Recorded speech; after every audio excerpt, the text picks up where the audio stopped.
Olá, meus queridos, bom estar aqui novamente para tecermos mais algumas reflexões que nos ajudem nessa caminhada, né, tão dura que tem sido.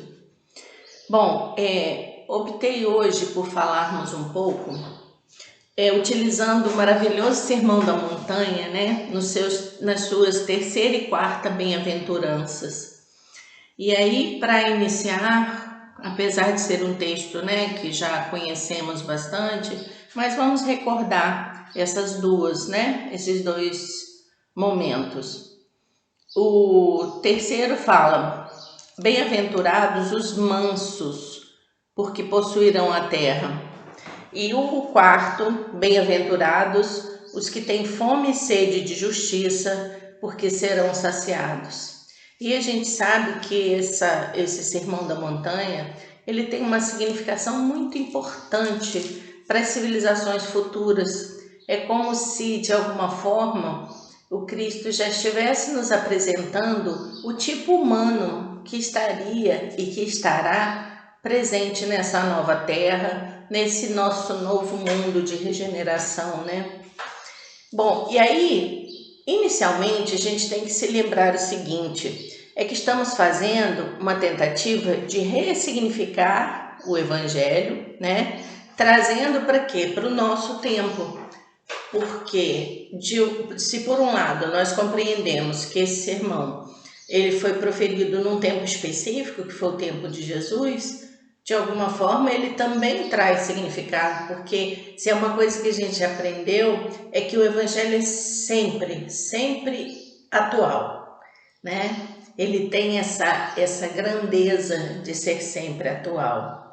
Então, a gente vai trazer isso, de alguma forma, tentar, né, trazer isso para o tempo presente.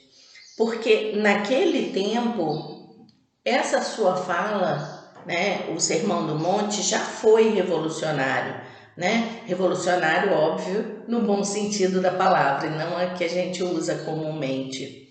Porque ele estava dando ao pobre, né, um lugar na sociedade, um lugar de destaque. E se a gente lembrar direitinho, aquela sociedade era muito injusta, onde a riqueza era sempre fruto de quê? De roubo, era fruto de força. Então, imaginem Jesus falando que os pobres herdarão a terra, né? Mas apesar dessa afirmativa, vemos que em seguida ele ressalta que essa terra será possuída pelos mansos. Então aqui a gente já vê um elemento bastante interessante, que é o quê? Não basta a pobreza, mas tem que ter junto disso a mansidão, né? Então vamos tentar compreender melhor isso, né? Naquele tempo havia o quê? Grandes revoltas contra Roma, e se formava um movimento de reação ao controle romano, não era assim? Então, o próprio Cristo foi entendido naquele tempo de forma incorreta pelo povo e também pelos líderes do movimento como alguém que poderia o quê? Se tornar rei de Israel e afastar Roma do comando. Então, de alguma forma, em função da inabilidade, da imaturidade daquele povo, daquele tempo, né? Ao invés de reconhecermos, enquanto humanidade, a grandeza espiritual desse ser e o sentido muito mais apurado, né? Desse novo mundo, dessa nova terra que ele nos oferecia, acreditamos ser ele, né? Alguém que podia se tornar rei do mundo.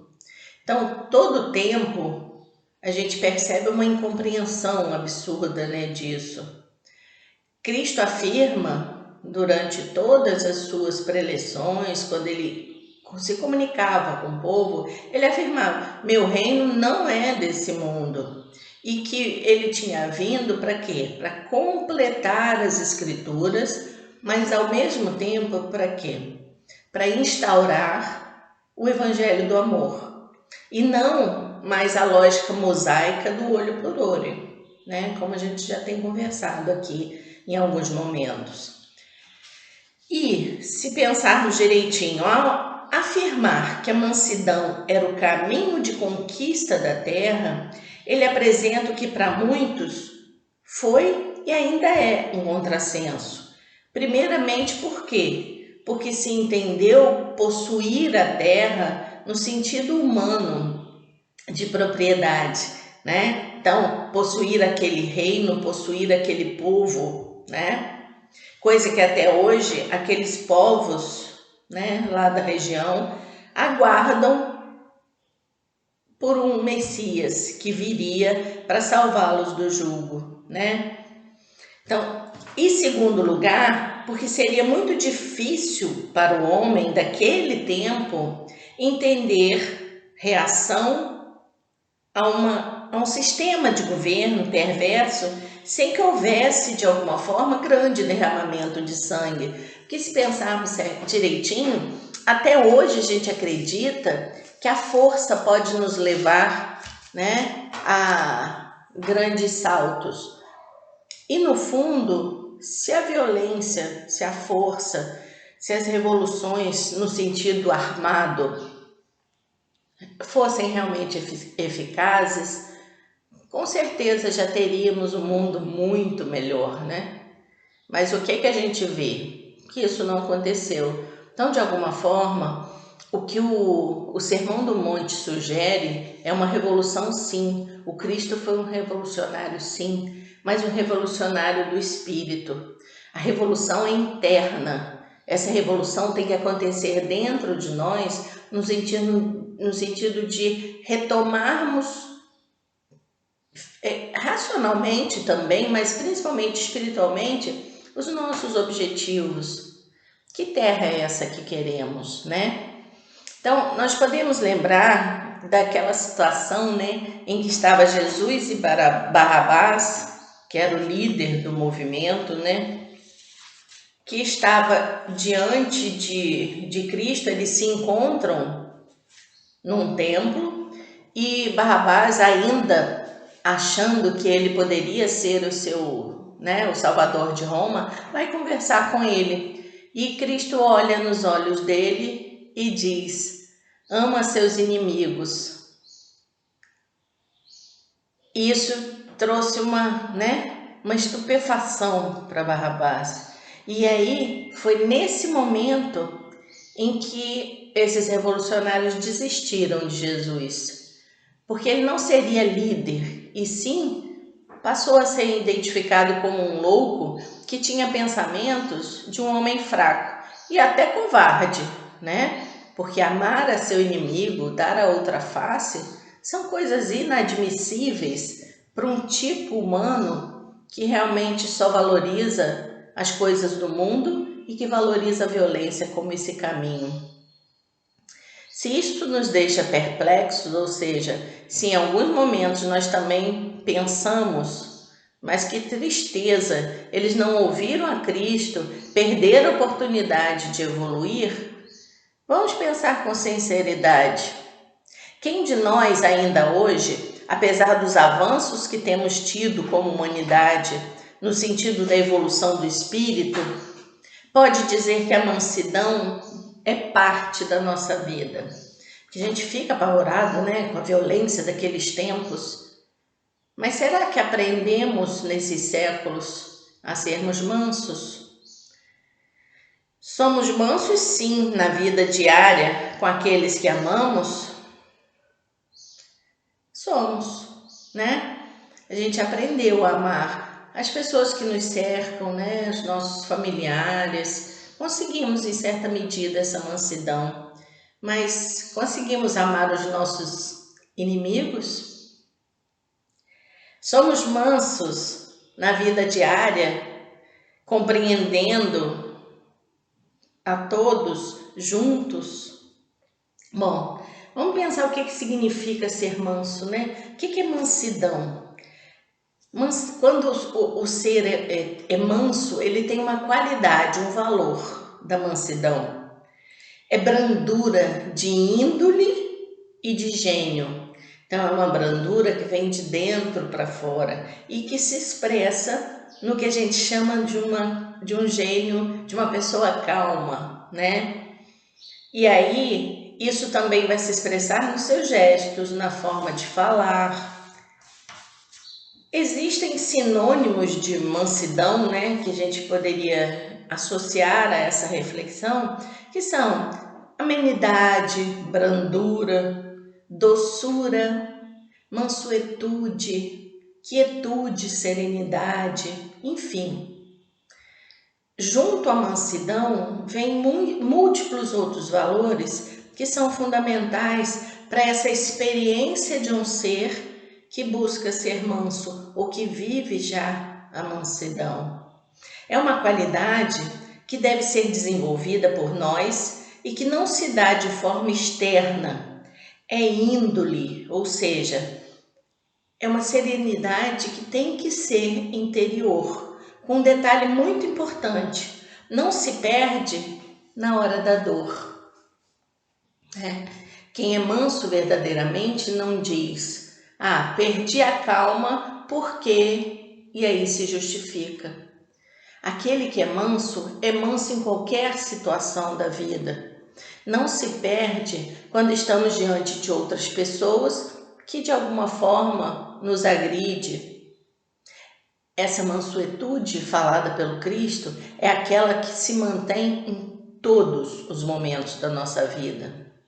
Interessante que, pesquisando um pouco sobre as interpretações do ama o vosso inimigo, vemos que uma das grandes preocupações dos intérpretes é mostrar que quando Cristo fala isso, ama o teu inimigo, ele não está sugerindo que que amemos aqueles com quem temos afinidades, não somente, porque isso seria impossível para o homem conseguir.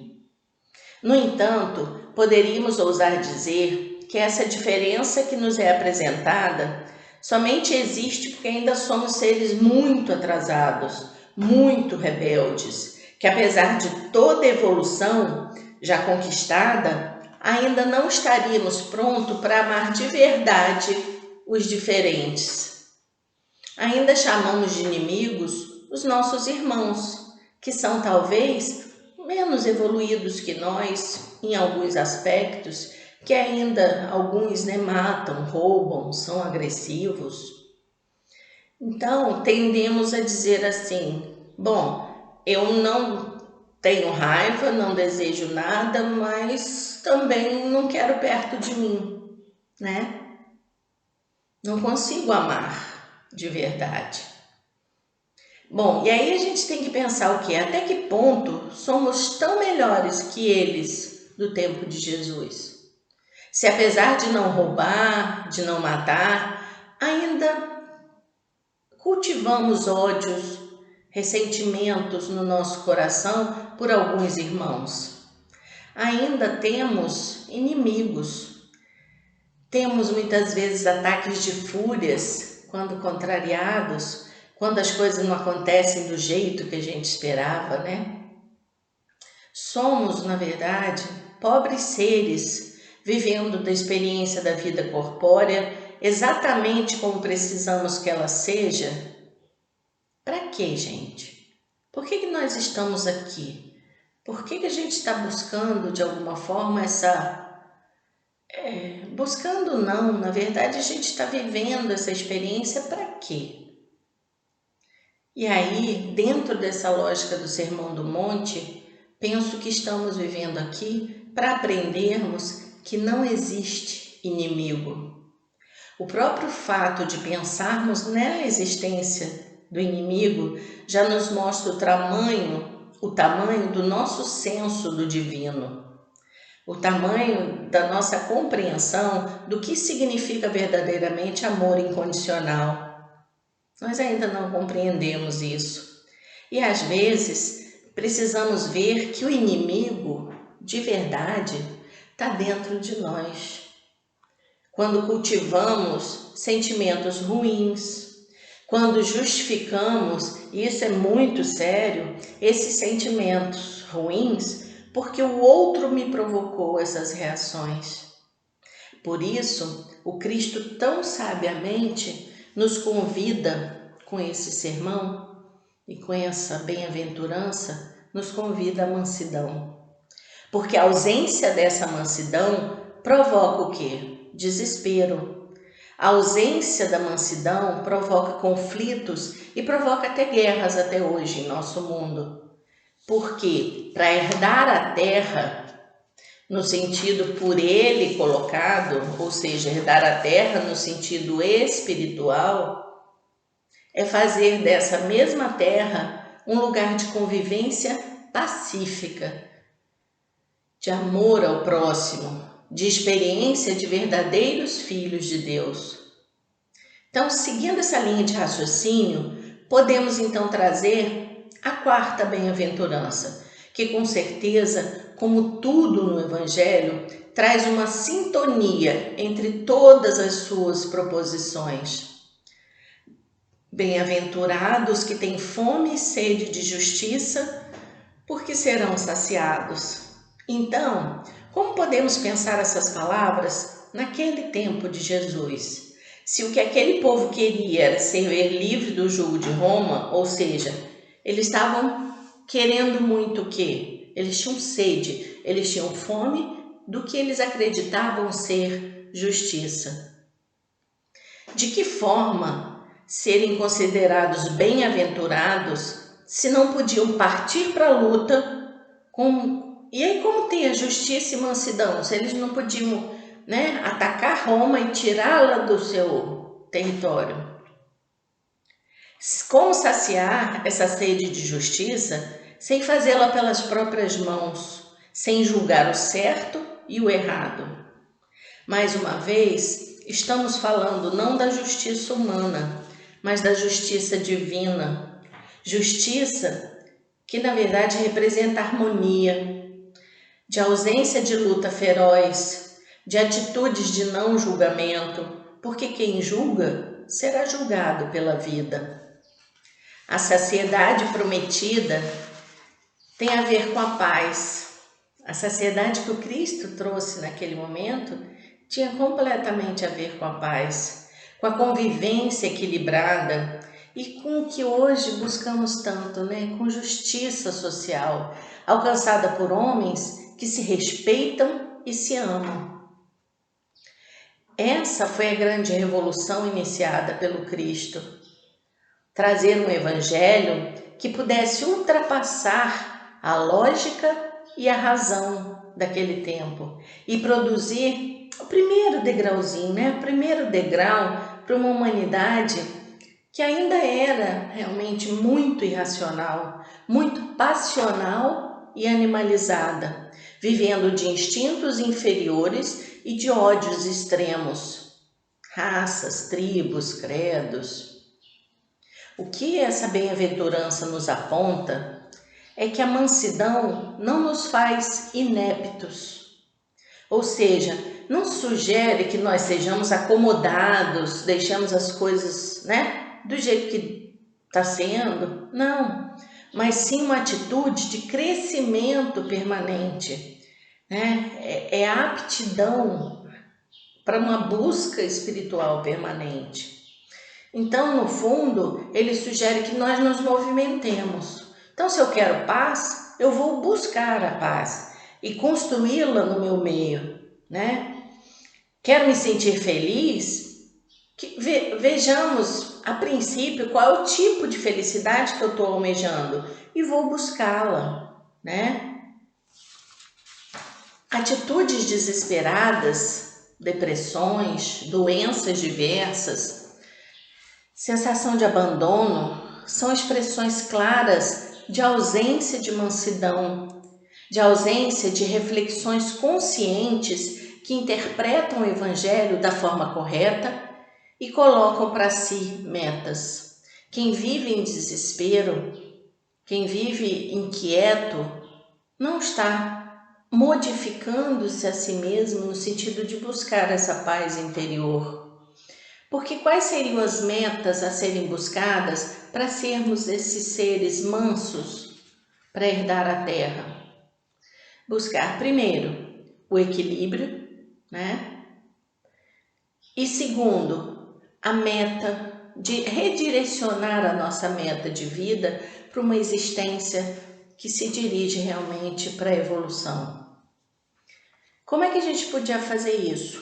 Aí algumas sugestões deixadas pelo Cristo. Então vamos recordar qual o mandamento que ele trouxe. Ama teu próximo como a ti mesmo.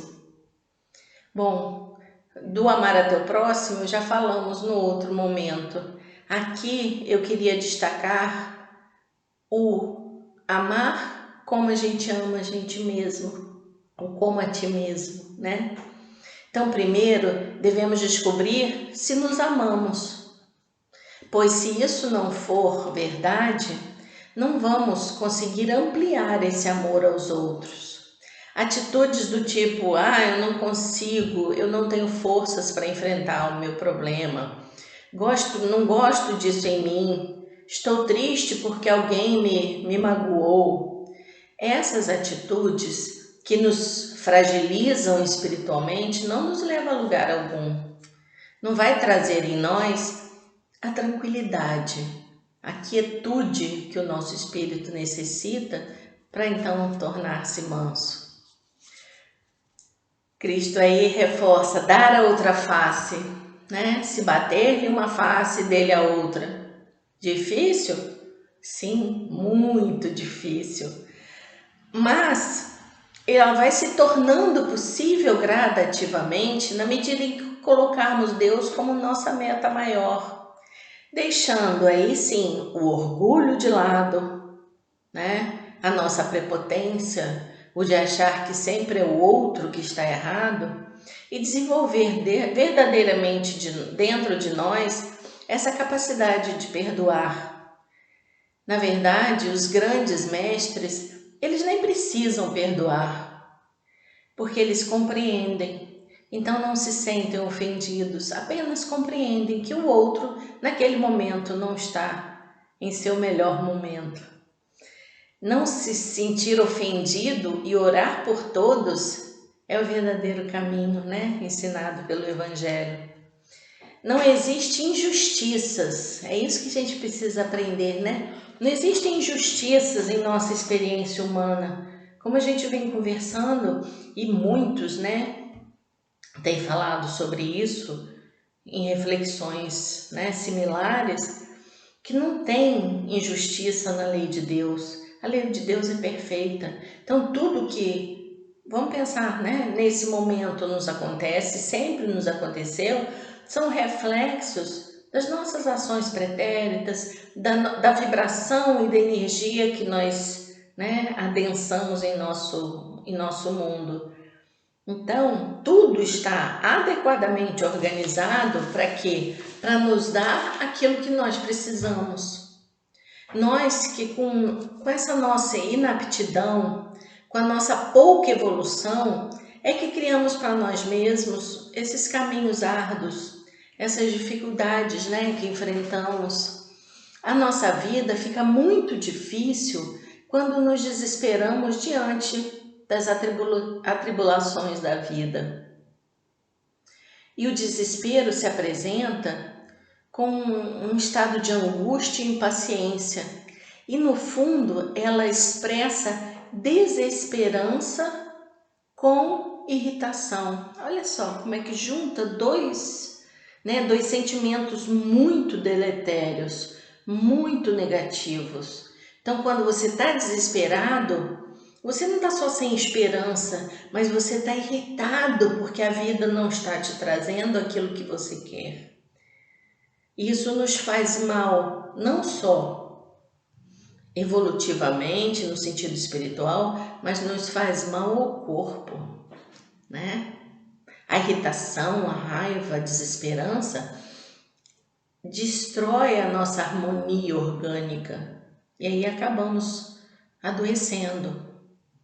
Observemos que além da angústia que se expressa em estados de apatia e depressão, nós temos a ausência de esperança que se mostra como um dos piores estados de espírito que o homem pode entrar, pois tira dele a sua capacidade de recriar-se, de buscar as saídas, porque quando a gente se desespera, a gente deixa de entender a lógica da experiência, os fatos concretamente e não enxergamos saída. E a impaciência, que também é uma postura que aumenta grandemente os nossos sofrimentos, a gente passa a enxergar as coisas como tudo estivesse ruim. A gente não consegue enxergar nada de bom na vida cotidiana. E se pensarmos direitinho, nós seres humanos, né, temos muita dificuldade de enxergar na vida o lado positivo das coisas, né? A gente sempre tende a olhar o lado negativo, não só das pessoas, como dos fatos quando eles nos acontecem. E se a gente quer realmente vivenciar o que nossos mestres têm nos ensinado, né? Que é aprender a tirar proveito das dores que o mundo traz, que a dor é nossa amiga, que ela nos ensina, o primeiro fato a ser despertado em nossa consciência é exatamente buscar o que essa dor traz de experiência positiva, o que ela pode me ajudar. Então, nós temos que buscar a justiça de Deus, mas não buscá-la fora de nós, né? E sim sermos instrumentos dessa justiça de Deus, como? Sendo bons, sendo honestos para com a gente mesmo, para com a vida e para com os outros. Porque não existe meio de fazer isso de outra forma. Não existe meio termo na justiça divina. Não existe justificativa para não sermos honestos em tudo. Honestidade, como diria o Baldi, é o único elemento que pode nos salvar das dores, né? Então, honestidade é um elemento fundamental. Honestidade para com Deus, para com a gente mesmo e para com o próximo nessa nossa vida. Somente sendo honestos, nós podemos contar com a ajuda de Deus em nossa vida, né? Quando a gente fala daquele tal merecimento, passa muito por isso, por essa honestidade. Não de sermos perfeitos, porque ainda não estamos aptos a isso, mas de que a nossa busca seja honesta, que as nossas ações sejam honestas e dentro desse caminho de unidade com Deus, né? Por quê? Porque sendo honestos e mansos, estaremos sendo dignos e merecedores da piedade divina e principalmente de sermos chamados filhos de Deus. Sendo mansos e honestos, sem rebeldias, né? Sem bater pezinho, sem achar que não somos capazes, exercitando os valores trazidos pelo Evangelho do Cristo no nosso dia a dia, no cotidiano, realmente estaremos criando a possibilidade de um dia nos encontrarmos na nossa verdadeira casa, na nossa verdadeira pátria, junto com o Pai. E aí, gente, vamos pensar nesse dia, quando a gente já estiver com essa conexão, com essa ligação mais estabelecida com o alto, né, com a luz. Nesse dia, nós vamos querer não herdar somente o planeta Terra como um lugar que seja mais interessante de viver, mas sim vamos querer herdar uma pátria espiritual, né?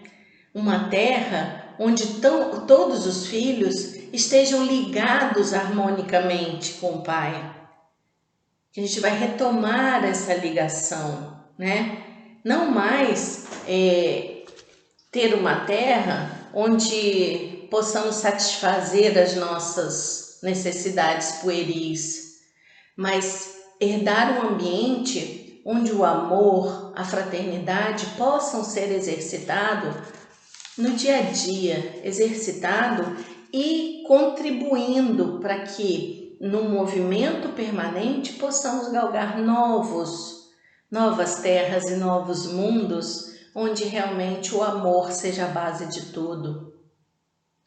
Esse fim maravilhoso, né, está dependendo somente de nós, do nosso esforço de reconstrução diário, do nosso esforço permanente, mas também do nosso raciocínio, como já conversamos em momentos anteriores, da nossa maturidade, de nos lembrarmos que não somos mais criancinhas, que nós já temos capacidades, não só racionais, mas mais amadurecidas, de fazer escolhas de caminhos do bem que nos levam a consequências muito mais leves, muito mais antenados a essa perspectiva de permanência em Deus. Séculos de evangelho e de experiências já nos dão a capacidade de saber qual é o caminho. Nós já temos essa capacidade e não há mais tempo para nos fingirmos de coitadinhos que não conhecem o caminho da felicidade. Nós já sabemos onde queremos chegar, não já? Nós não queremos estar em Deus, não queremos uma terra melhor, nós não queremos um mundo melhor, nós não queremos traçar o caminho da nossa evolução. Então façamos isso com a nossa ação, cotidiana, com a nossa capacidade de raciocínio. Nós já sabemos de tudo. O que precisamos, penso eu, é criar coragem para viver esse lindo evangelho do Cristo.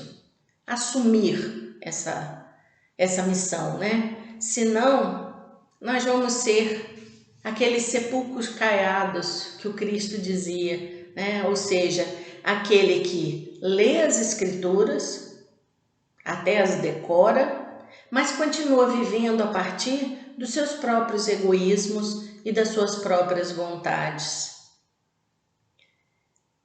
Então, penso, meus amigos, que a coragem, de fazermos esse movimento é o que nos aguarda agora. E que temos que estar atentos, porque o nosso momento é um momento que nos está exigindo bastante. Então, ao invés de nos desesperarmos, vamos enfrentá-lo com coragem, vamos enfrentá-lo com fé e com muita esperança. Por quê? Porque nós vamos herdar, sim, um mundo melhor, se agora, nesse momento, nós nos fizermos trabalhadores na seara do Cristo. E que Jesus possa nos abençoar e nos dar força para esse movimento. Que assim seja.